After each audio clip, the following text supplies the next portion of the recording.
तो गाइस, कैसे हो आप सभी लोग। हम लोग एक और सीरीज को शुरू करने जा रहे हैं और इस एपिसोड की शुरुआत में हम लोग शेंगुएनजुओंग सेक्ट को देखते हैं, जहां पर लोग अपना अपना काम कर रहे हैं। और तभी कुछ लोग देखते हैं कि एक बंदा किचन नाइफ को रस्सी से बांध के उसे पेट बना के ले जा रहा होता है। और इसे देख के एक डिसाइपल कहता है, मैंने लोगों को स्पिरिट पेट्स टहलाते हुए देखा है, पर ये पहली बार देख रहा हूँ कि कोई किचन नाइफ को टहला रहा है। तो इस पर दूसरा डिसाइपल उसे चुप करवाते हुए कहता है, श्श, वो किसे पीक के सीनियर ब्रदर की युआन है। और तभी दूसरे डिसाइपल्स भी उसे देखकर आपस में बात करने लगते हैं। और एक डिसाइपल कहता है, सुना है वो दूसरे डिसाइपल्स को धमकी भी देता है, कहता है कि उनके कल्टीवेशन मेथड जहरीले हैं, ये आदमी बड़ा स्कीमिंग है। और दूसरा डिसाइपल कहता है, संभल के बोलो, ये आदमी क्रेजी है, इससे पंगा मत लो। और तीसरा डिसाइपल कहता है, फिफ्थ सीनियर ब्रदर के पोजीशन पर बैठा है लेकिन फाउंडेशन एस्टैब्लिशमेंट तक नहीं पहुंच पाया। और चौथा डिसाइपल कहता है, ये आदमी बहुत अजीब है, और उन सभी की बातें की युआन सुन लेता है। और हाँ, मैं बताना भूल गई थी, यही हमारा मेन कैरेक्टर है। और वो उन सभी की बातें सुनकर मन में सोचता है, अजीब, स्कीमिंग, क्रेजी, ये इसलिए क्योंकि तुम इस दुनिया के डेंजर्स के बारे में कुछ नहीं जानते। और उसके बाद वो अपने बारे में बताता है, मेरा नाम की युआन है, शेंगुएनजुओंग का एक कल्टीवेटर और साथ ही एक ट्रांस माइग्रेटर भी। और उसके पास शायद एक सिस्टम भी है जो सभी डिसाइपल्स को स्कैन करके उनके बारे में बताता है। पहला है एक न्यूबी डिसाइपल जिसने अभी अभी सेक्ट ज्वाइन किया है, दूसरा है डिवाइन मेडिसिन पीक का सीनियर अटेंडेंट, और तीसरा है कल्टीवेशन करते करते पागलपन की हद तक पहुंच गया है, इसकी जिंदगी ज़्यादा लंबी नहीं है। और चौथे के बारे में बताता है, एक लो लेवल डिसाइपल जिसने बड़ी मुश्किल से फाउंडेशन एस्टैब्लिशमेंट तक पहुंचने के लिए रिसोर्सेज इकट्ठा किए हैं। इस फाउंडेशन एस्टैब्लिशमेंट मेथड को यूज़ करने से अजीब तरह के बींग्स का अटेंशन अट्रैक्ट होगा। और इन्हें देखने के बाद वो की युआन मन में सोचता है, ट्रांस माइग्रेट होने के बाद मैं ना सिर्फ सेक्ट में सबके आइडेंटिफायर्स देख सकता हूँ, बल्कि चीज़ों पर लिखे एनोटेशंस भी। इस वजह से काफ़ी ट्रबल हुई है। हाँ, ये दुनिया प्रॉब्लम से भरी पड़ी है। एक बार तुम फाउंडेशन एस्टैब्लिशमेंट तक पहुंच जाते हो, तुम कुछ खास बीइंग्स के लिए रिसोर्सेज बन जाते हो, जिसकी वजह से कल्टीवेट करना लगभग इम्पॉसिबल हो जाता है। और तभी उसे कुछ याद आता है और वो कहता है, क्रैप, मैं तो भूल ही गया था। और फिर वो यहाँ से भागते हुए जाने लगता है और बोल रहा होता है, आज तो डिसाइपल्स चूज करने का दिन है।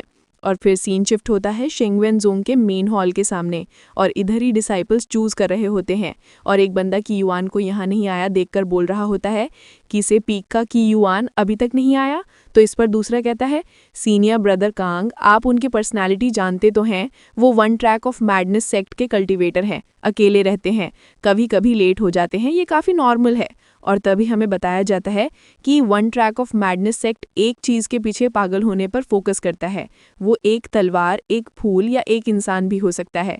ज़रूरत से ज़्यादा ऑब्सेशन के साथ कभी कभी मेंटल इश्यूज भी आते हैं, जिनको कल्टीवेशन वर्ल्ड में पागल कहा जाता है। आम तौर पर कोई उनसे उलझना नहीं चाहता। और इधर कांग गुस्सा हो रहा था और मन में बोल रहा था, न्यूबीज़ ने अभी तक ज्वाइन भी नहीं किया है और सीनियर ब्रदर लेट हैं, ये कैसे एग्जाम्पल सेट कर रहे हैं। लेकिन तभी इधर की युआन आ जाता है और उसे देख के वो दूसरा बंदा कहता है, वो आ गया, कि युआन पहुंच गया। और उसे देख के कांग गुस्से में कहता है, जब सब आ ही गए हैं तो चलो डिसाइपल्स चूज करना शुरू करते हैं। और फिर आगे हमें और भी बताया जाता है कि आज पांचों पीक्स के डिसाइपल्स चुनने का दिन है। शेंगुएनजुओंग की रेपुटेशन दूर दूर तक फैली है, बहुत से लोग यहाँ पढ़ने आते हैं, लेकिन सिर्फ टॉप डिसाइपल्स ही पांचों पीक्स द्वारा असली उत्तराधिकारी के रूप में चुने जा सकते हैं। ये स्टूडेंट्स जो हमारे सामने हैं, उन्होंने असेसमेंट में टॉप रैंकिंग्स हासिल की हैं, जो उन्हें असली उत्तराधिकारी जीनियस बनाने के लिए काफ़ी हैं। और फिर आगे से कांग बोल रहा होता है, मैं हर पीक के सीनियर डिसाइपल्स को इंट्रोड्यूस कराता हूँ। ये है दुहान पीक के सबसे बड़े डिसाइपल क्वांग रेन, ये हैं किसे पीक के सबसे बड़े डिसाइपल की युआन, ये है वानफा पीक की सबसे बड़ी डिसाइपल जाई, ये है डिवाइन मेडिसिन पीक के सबसे बड़े डिसाइपल जूग्यांग, मैं हूँ कांगफुल्यू, वगवांग पीक का क्लोज डोर डिसाइपल। और तभी दिखाया जाता है, ये है कांगफुल्यू, जिसे वगवांग पीक का सबसे ज़्यादा शो ऑफ करने वाला बंदा माना जाता है। इसे दिखावा करना बहुत पसंद है। ये शेंगुएनजुओंग के सेक्ट लीडर का दामाद है, वगवांग सेक्रेट आर्ट्स का मास्टर है, स्मॉल सनलाइट टेक्निक का फाउंडर है और वगवांग पीक का चीफ डिसाइपल भी है। और सभी डिसाइपल्स उसे ग्रीट करते हैं, प्रणाम सीनियर ब्रदर्स। और उसे इतना दिखावा करता देखकर तो ये लोग भी शॉक रह गए थे। और कांग एक डिसाइपल को देखते हुए सोचता है, इस इंसान के पास लाइट स्पिरिट रूट है, ये मेरे वगवांग पीक की टेक्निक्स प्रैक्टिस करने के लिए सबसे ज़्यादा सूटेबल है, मुझे इसे सबसे पहले लेना होगा। और फिर वो सभी से कहता है, सीनियर ब्रदर्स, हम इन सातों को कैसे चूज़ करें? और ये बात सुनकर वो चारों मन में सोचते हैं, अगर तुम्हें पहले चूज़ करना है तो सीधा बोलो ना। और तभी जू यांग कहता है, आने से पहले मास्टर ने निर्देश दिया था कि इस बार किसे पीक पहले चुनेगा। और उसके पास आके कहता है, किसे पीक ने काफ़ी टाइम से किसी को नहीं चुना है, बाहर अफवाह है कि बाकी 4 पीक्स किसे पीक को बुली करते हैं। और जू यांग की बात सुनकर कांग गुस्सा होने लगता है और मन में सोचता है, तुम्हें बस बोलना पसंद है, मैं पहले एक को चुन लेता हूँ, इससे कीयुआन को चुनने से कोई नहीं रोक पाएगा। लेकिन कीयुआन को इन डिसाइपल्स की डिटेल्स नहीं है, उसे चुनने देना, हो सकता है वो लाइट स्पिरिट रूट वाले को ना चुने, सबसे टॉप टैलेंट तो मेरे वगवांग पीक का ही होगा। और तभी आगे से कांग कीयुआन से कहता है, जूनियर ब्रदर कीयुआन प्लीज चूज कीजिए। और इस पर उसका रिएक्शन था, ओह।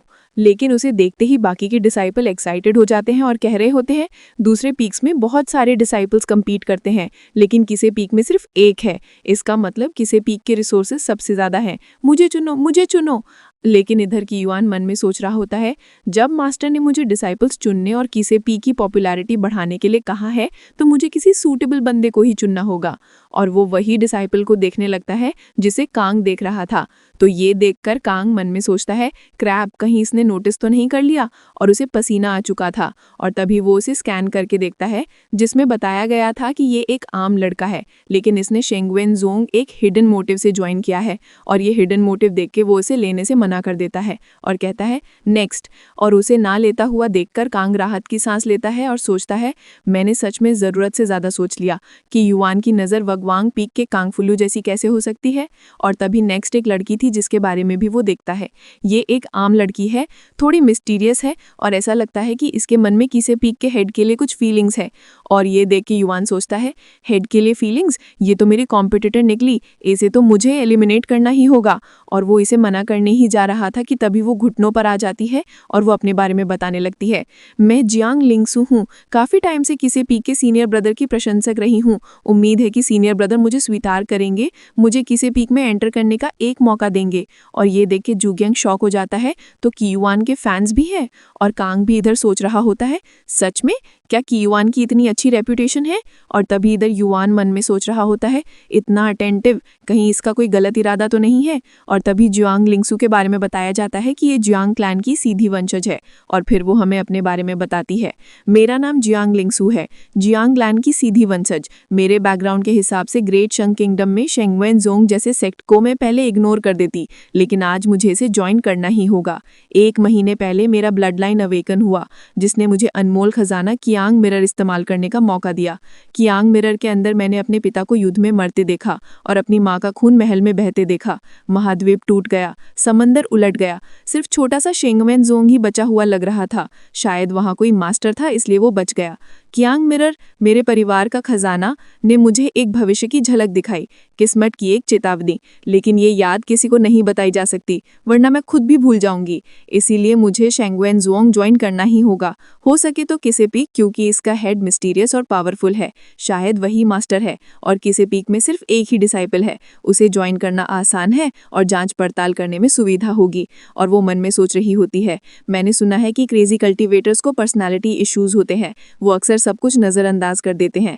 और इसी के साथ ये एपिसोड खत्म होती है। अगर आप लोगों को मेरी वीडियो पसंद आई होगी तो वीडियो को लाइक करके चैनल को सब्सक्राइब ज़रूर करें और बेल नोटिफिकेशन को ऑन कर दें। Thank you.